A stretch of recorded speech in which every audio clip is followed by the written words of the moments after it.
Singari studios political interviews కి స్వాగతం సుస్వాగతం.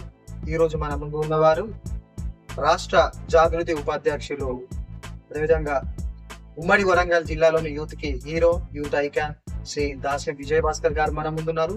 వారితో పొలిటికల్ ఇంటర్వ్యూ ముఖాముఖి. నమస్కారం సార్. నమస్తే అండి.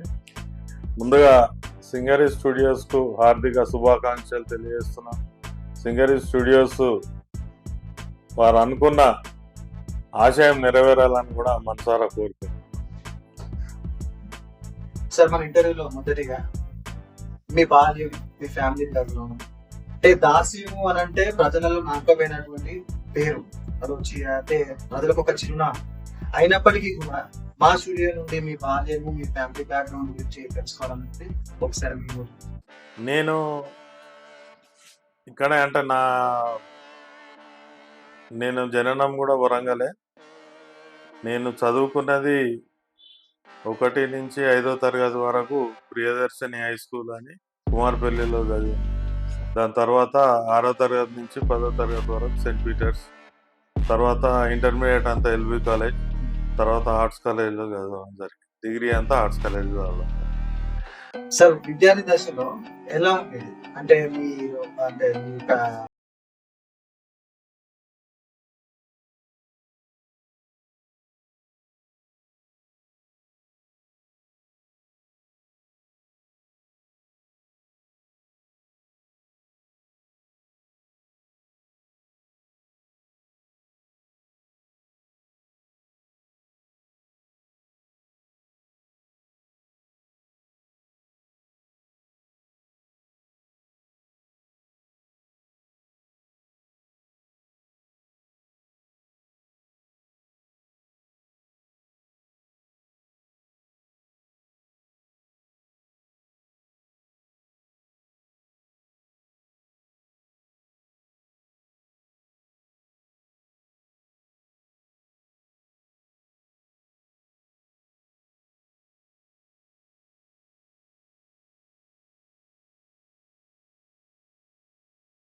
నేను హ్యాండ్బాల్ ప్లేయర్ని, జనరల్గా స్పోర్ట్స్ లో వచ్చేవారు హ్యాండ్బాల్ ప్లేయర్ని. కాకపోతే క్రికెట్ చూడడం ఎక్కువ ఇష్టపడతాను. తర్వాత listening to old old Hindi songs ఎక్కువ ఇష్టపడతాను. మూవీస్ అంటే కామెడీ మూవీస్ ఎక్కువ ఇష్టపడతాను. మీ ఫేవరెట్ సింగర్ హిందీ అంటున్నారు కదా, బాలీవుడ్ లో మీ ఫేవరెట్ సింగర్? నా ఫేవరెట్ సింగర్ వచ్చేసి కిషోర్ కుమార్ గారు. నా ఫేవరెట్ కిషోర్ కుమార్ గారు మీ ఫేవరెట్. మన ఈ తెలుగు వైపు వచ్చినట్టే తెలుగు వైపు బాలసుబ్రహ్మణ్యం గారు, ఎస్పి డెఫినెట్ గా బాలసుబ్రహ్మణ్యం గారు. ఇంకా ఈ మధ్య కాలంలో మీరు సినిమాల వైపు అవుపిస్తున్నారు, అంటే ఏమైనా స్పెషల్ ఇంట్రెస్ట్ ఏమైనా ఉందా? అంటే నేను ఇంటర్మీడియట్ ఆ టైంలో ఉన్నప్పుడు సినిమాల మీద బాగా ఇంట్రెస్ట్ ఉండేది. మధు ఫిలిం ఇన్స్టిట్యూట్ అని ఫిలిం ఇన్స్టిట్యూట్ లో జాయిన్ అయ్యడం జరిగింది. 3 నెలల కాలం కూడా కోచింగ్ తీసుకున్నాక ప్రణయ్ భాస్కర్ మా అన్నగారు చనిపోవడం జరిగింది. దాని తర్వాత డిస్కంటిన్యూ చేసి నాకు పెద్ద ఇంట్రెస్ట్ లేకుండే, తర్వాత అనుకోకుండా మా పెద్దన్న ఉదయ్ భాస్కర్ గారి తనయుడు తరుణ్ భాస్కర్ గారు వారు సినీ ఫీల్డ్లోకి వచ్చి డైరెక్టర్ అయినాక నా ఇంట్రెస్ట్ తోని వారు ఒక అవకాశం ఇవ్వడం జరిగింది. క్రీడాకోలాలో ఒక అవకాశం ఇవ్వడం జరిగింది. అంతేగాని స్పెషల్గా మూవీస్ దిక్కు పోవాలి అట్లా అని ఇప్పుడైతే ఏం లేదు. అంటే తరుణ్ భాస్కర్ గారి ప్రభావం ఉంది. ఆయన ప్రోత్సాహం ఉంటే తరుణ్ భాస్కర్ ప్రోత్సాహం అంటే నా ఇంట్రెస్ట్ చిన్నప్పుడు నాకున్న ఇంట్రెస్ట్‌ను వారికి తెలుసు కాబట్టి ఒక అవకాశాన్ని ఇయ్యడం జరిగింది అంతే. అంతేగాని స్పెషల్‌గా మూవీస్‌లలో పోవడం అని ఇట్లా అని ఏం అంటే రానున్న రోజులలో మీ నుంచి లేదు expect లేదు చేయొచ్చా? అట్లాంటిది. సార్ ఇప్పుడు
ఇతరత్ర అభివృద్ధి పథకాలు ఎక్కడ కూడా వాళ్ళు మనకేం తక్కువ చేయలేదు. కాకపోతే కొన్ని ఎంప్లాయ్‌మెంట్ పాలిసీస్‌లలో గాని, ఇంకెక్కడన్నా గాని కొన్ని లోటుపాట్లు జరిగినట్టు అదైంది. ఇంకోటేంది అనంటే మనకు మనం ఎస్టిమేట్ యేసుకున్నటువంటి బడ్జెటు అలొకేషన్ ఆఫ్ బడ్జెట్‌లో కొంత కింది మీద జరగొచ్చు. ఎందుకనంటే మనం కొత్త రాష్ట్రము, కొత్త రాష్ట్రం కొన్ని బాధ్యతలెక్కువుంటాయి. కొన్ని పనులెక్కువ జేయాల్సుంటది. దానికి తగినట్టుగా బడ్జెట్ రాక కొంత ఆహ్, లేట్ జరిగిన విషయంలో, ఈ కాలయాపన జరిగిన విషయంలో పబ్లిక్ అర్థం జేసుకోలేక, ఎట్ ది సేమ్ టైమ్ వీళ్ళు అన్ని దొంగ తాయిలాలు ప్రకటించి కాంగ్రెసోళ్ళు ఏదో జేస్తామని అభూత కల్పన జేసి 10 ఏళ్ళు పవర్‌లో ఉండే వరకు ఈ ఎంప్లాయీస్ ఎవరైతే ఉన్నారో ఎంప్లాయీస్ వ్యతిరేకత వీళ్ళతోని ఏం జరిగింది టీచర్స్ గాని, ఎంప్లాయీస్ గాని వీళ్ళ వ్యతిరేకతతోని ఈ కాంగ్రెస్ తాయిలాలు ఏవైతే ప్రకటించిందో వీటితోని కొంత పబ్లిక్ డిస్ట్రాక్ట్ అయింది. అది కూడా ఎంత ఒక్కటి 1.8%, 1.08% ఎంతో ఓట్ షేర్ డిఫరెన్స్ వచ్చింది. అది పెద్ద విషయం కాదు. జరుగుతది ఎప్పుడైనా గానీ కంటిన్యూయస్‌గా 10 ఏళ్ళు ఒక ప్రభుత్వం ఉన్నది అని అన్నప్పటికీ వాళ్ళకు అంటే ఓ వ్యతిరేకత అనేది కంపల్సరీ పబ్లిక్‌లో క్రియేట్ అయింది. ఇంకొక విషయం ఏంటంటే ఒకప్పుడు చాలా మందితోని కలకలం అన్నటువంటి టీఆర్ఎస్ ఉంది. అందరూ వెళ్ళిపోయి ఈరోజు ఖాళీగా ఉంది. ఖాళీ అవుతుంది. దానిపైన మీ అభిప్రాయం? ఇప్పుడు నేను చెప్తున్నా కదండీ! ఇప్పుడు మా ఓటమికి ఎవరైతే వెన్నుపోటు పొడిచిండ్రో వాళ్ళంతా కూడా వలసవాదులే. కాంగ్రెస్ నుంచి వచ్చి మా దగ్గర లబ్ధి పొంది చేసినోళ్ళే. ఇప్పుడు బీఆర్ఎస్ పార్టీ కూడా పుట్టినప్పటి నుంచి ఉన్న కార్యకర్తని ఏ కార్యకర్తను పోగొట్టుకోలేదు. ఏ కార్యకర్త కూడా బయటికి పోడు. బీఆర్ఎస్ అభిమానించి వచ్చి జాయిన్ అయిన. ఎవరైతే లబ్ధి కోసం దానం నాగేందర్ కాంగ్రెస్ నుంచి వచ్చినోళ్ళే. ఇట్లా ఎవరిని తీసుకున్నా గానీ అంతా ఇతర పార్టీల నుంచి వలస వచ్చి ఇప్పుడు మళ్ళా వలస పోతున్నారు. అంతేగాని పునాదులు మాత్రం బీఆర్ఎస్ పార్టీ పునాదులు చాలా గట్టిగా ఉన్నాయి. మళ్ళా కూడా చిగురిస్తది. మీరు చూడండి. మళ్ళా వచ్చే ఎన్నికల్లో ఇప్పుడు వచ్చే స్థానిక సంస్థల ఎన్నికలు అనుకోండి ఇంకేదన్నా రిజల్ట్ చాలా తేడాగా అనిపిస్తుంది.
అదే చెప్తున్నా కదా! ఇప్పుడు మనకు జరిగిన అదెక్కడ అనంటే, కాంగ్రెస్ ఇచ్చినటువంటి ఫాల్స్ ప్రామిసెస్‌కు జనం కొంత అట్రాక్ట్ అయ్యారు. హ్మ్.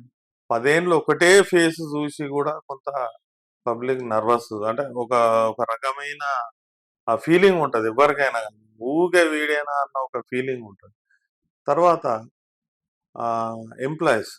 ఎంప్లాయీస్ ఫస్ట్ నుంచి ఓపెన్‌గా గూడా క్రిటిసైజ్ చేసుకుంటా అది చేసాం. ఇవన్నీ కొన్ని కారణాలుంటాయి. అట్లనే మాకు స్పెషల్‌గా ఈ చెప్పినా గదా! ఇప్పుడు ఈ వలసవాదులు ఇటొచ్చి పిట్టలు మళ్ళా అటు పోయినాయి. ఈ వీళ్ళు చేసిన బ్యాక్ స్టాబింగ్, వెన్నుపోటు మాకు చాలా ఎఫెక్ట్ పడ్డది. స్పెషల్‌గా అంటే ఇక్కడ పశ్చిమకొచ్చేవరకు. కాకపోతే అభివృద్ధిలో మాత్రం కొన్ని వందల కోట్ల అభివృద్ధి పనులు చేసినాం. నేను కార్పొరేటర్ ఉన్నప్పుడే దాదాపు 80,00,00,000 వర్క్స్ నేను ఈ ఈ డివిజన్ వరకు నేను పెట్టి చేయడం జరిగింది. అంటే అభివృద్ధికి మెయిన్‌గా టీఆర్ఎస్ ప్రభుత్వం అప్పుడు కాన్సంట్రేట్ చేసిందంతా రోడ్స్ మీద ఎక్కువ చేసింది. కనెక్టివిటీ ఆఫ్ రోడ్స్ దాంతోని రియల్ ఎస్టేట్ డెవలప్ అయ్యి, మనకు కనెక్టివిటీ ఆఫ్ రోడ్స్‌తోని రైతులు మంచిగా వాళ్ళ పంటలు తెచ్చి మార్కెట్‌లలో అమ్ముకుంటారు. అంటే చానా పెద్ద పెద్ద పథకాలు చేపట్టిండ్రు. సక్సెస్ గూడా అయింది. కాకపోతే ఏందనంటే ఈ 10 ఏండ్లు అయ్యే వరకు దాంతోని కొంచెం వ్యతిరేకత వచ్చి జనాలల్ల ఇట్లా జరగడం. స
అట్లానే అంటే జనరల్‌గా అది ఉండొచ్చు.